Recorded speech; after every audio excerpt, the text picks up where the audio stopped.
Gamble.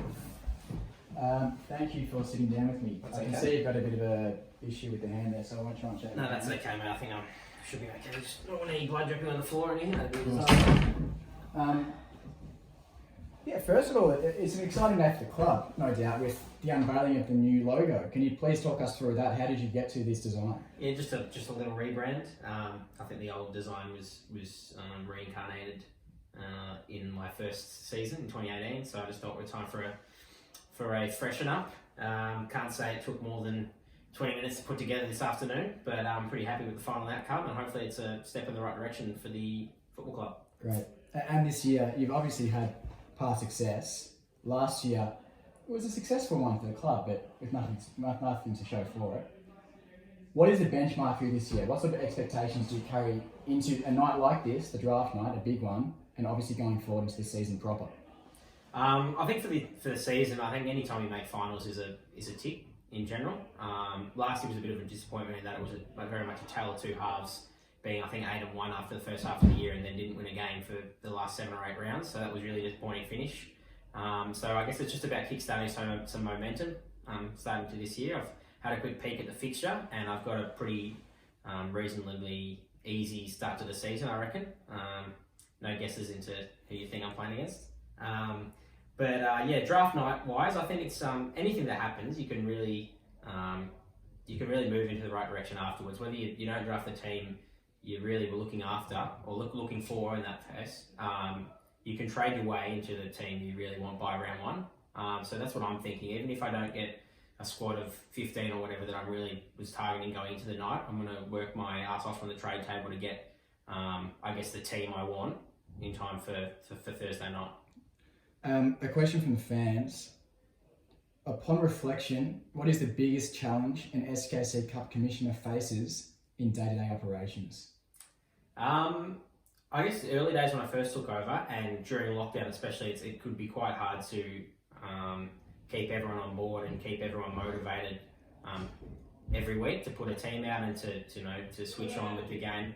But I think now we've built a good momentum and that everyone's on board and everyone's keen for the season. But I think probably the main one is making sure payments are in as soon as possible. We've increased it by 25% this year, and there's been a couple of coaches that might not be well enough prepared for the inflation, so that'll be interesting. Maybe a bit of an afterpay, 2 or 4 instalments throughout the year could be a way to solve that. But I'm very happy to be in the role, and I'm happy with where the league's at the moment. Are you excited for what Sam Forbes can bring to the table? Because we know his reputation amongst the league. He was preferred over someone like a Frank Nguyen, who has the background of success. One might suggest that perhaps he will be more appropriate if we were going for someone performance-based. If we're going for a performance-based selection. Sam Forbes, though, he obviously brings other things to the table. What are you most looking forward to? Well, I mean, we all know what he brings off the field. Puts a couple other coaches in their box, which is great. And that was probably a key factor in his picking to join the competition. But I think he's got a point to prove in regards to his actual fantasy ability. There's probably a few doubters amongst the competition, and I think he'll be keen to prove them wrong. But I definitely want him to carry out his role in off-the-field operations, group chat, etc.